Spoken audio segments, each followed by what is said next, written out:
नमस्कार.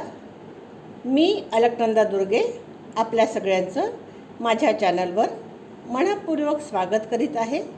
इथे आपण ऐकणार आहोत श्रीमद वाल्मिकी रामायण बालकांड मराठी गद्य सर्ग 51 विश्वामित्रांचे पूर्व चरित्र. बुद्धिमान विश्वामित्रांनी सांगितलेली हकीकत ऐकून महातपस्वी शतानंदाच्या शरीरावर रोमांच उभे राहिले. शतानंद गौतमाचे ज्येष्ठ पुत्र होते. तपश्चर्येने त्यांची कांती उज्ज्वल झाली होती. रामाला पाहूनच त्यांना फार विस्मय वाटला होता. सुखपूर्वक बसलेले रामलक्ष्मण हे दोन राजपुत्र पाहून मुनिश्रेष्ठ विश्वामित्रांना त्यांनी विचारले, मुनिश्रेष्ठा, माझी यशस्वी आई दीर्घकाळ तपश्चर्या करीत होती. आपण ह्या राजपुत्रांना तिचे दर्शन घडवले काय? माझ्या महातेजस्वी व यशस्वी माता अहिल्याने सर्व देहधारी लोकांना पूज्य असलेल्या श्री रामचंद्राच्या वनातील फलपुष्पांनी आदर सत्कार केला काय? महातेजस्वी मुने, आपण त्यांना इंद्राने माझ्या आईशी केलेल्या दुर्वर्तनाचे पुरातन वृत्त सांगितले काय? मुनिश्रेष्ठ कौशिका, आपले कल्याण असो. श्रीरामचंद्राच्या दर्शनाने प्रभावाने माझी आई शापमुक्त होऊन माझ्या पित्याला भेटली काय? कुशिक नंदना, माझ्या पित्याने श्रीरामाचे पूजन केले काय? त्या महात्म्याने केलेली पूजा ग्रहण करून राम येथे आले आहेत काय?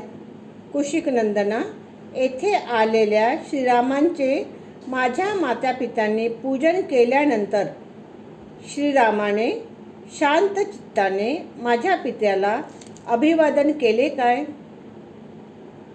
विश्वामित्र बोलण्यात कुशल होते आणि शतानंद वाक्याचा अर्थ जाणणारे होते.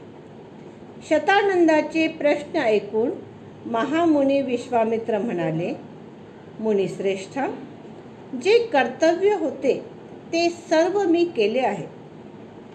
काही करावयाचे राहिले नाही. भृगुवंशी जमदग्नी आणि रेणुका ह्यांच्या मिलनाप्रमाणे गौतमाचे पत्नी अहिल्याबरोबर मिलन झाले. बुद्धिमान विश्वामित्रांचे ते बोलणे ऐकून महातेजस्वी शतानंद रामाला म्हणाले, नरश्रेष्ठा रघुनंदना, आपले स्वागत असो. सुदैवाने विजयी महर्षी विश्वामित्रांबरोबर आपण येथे आले आहात. विश्वामित्रांनी केलेली कृत्ये कल्पनेच्या पलीकडची आहे. तपश्चर्येने त्यांनी ब्रह्मर्षी पद प्राप्त करून घेतले आहे. अपरिमित कीर्तिमान विश्वामित्र महातेजस्वी आहे. मला त्यांच्याबद्दल चांगली माहिती आहे.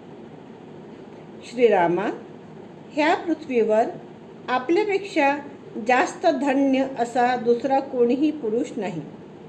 कारण ज्यांनी फार मोठी तपश्चर्या केली आहे ते कुशिक नंदन विश्वामित्र आपले रक्षण करते आहे. मी महात्मा कौशिकाचे स्वरूप आणि सामर्थ्य ह्यांचे यथार्थ वर्णन करतो. आपण ऐका. विश्वामित्र हे पूर्वी धर्मपरायण नरेश होते. शत्रुदमन विश्वामित्रांनी दीर्घकाळ राज्य केले. ते धर्मज्ञ, विद्वान व प्रजेचे हित करण्यात तत्पर होते. प्राचीन काळी कुश नावाचा एक राजा होऊन गेला. तो प्रजापतीचा पुत्र होता. कुशाच्या बलवान पुत्राचे नाव कुशनाभ होते. तोही अत्यंत धर्मपरायण होता. कुशनाभाचा पुत्र गाधी नावाने प्रसिद्ध होता. महातेजस्वी महामुनी विश्वामित्र हे गाधीचे पुत्र आहे. महातेजस्वी राजा विश्वामित्रांनी पृथ्वीचे पालन करीत हजारो वर्षे राज्य केले. एकदा महातेजस्वी विश्वामित्र एक अक्षौहिणी सैन्य बरोबर घेऊन पृथ्वीवर फिरू लागले.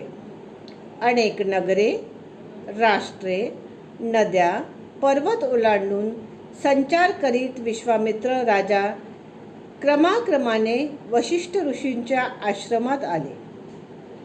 त्या आश्रमात नाना प्रकारचे वृक्ष, पुष्पलता व वन्य पशु होते.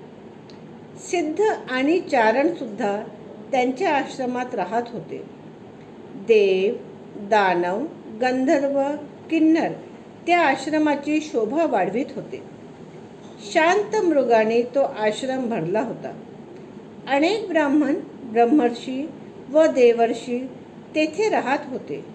तपश्चर्येने सिद्ध झालेल्या अग्नीप्रमाणे तेजस्वी महात्म्यांनी आणि ब्रह्मदेवासारख्या महात्म्यांनी तो आश्रम नेहमी भरलेला राहत होता. त्या आश्रमातील काही महात्मे फक्त पाणी पिऊन तर फक्त वायुभक्षण करून राहत होते.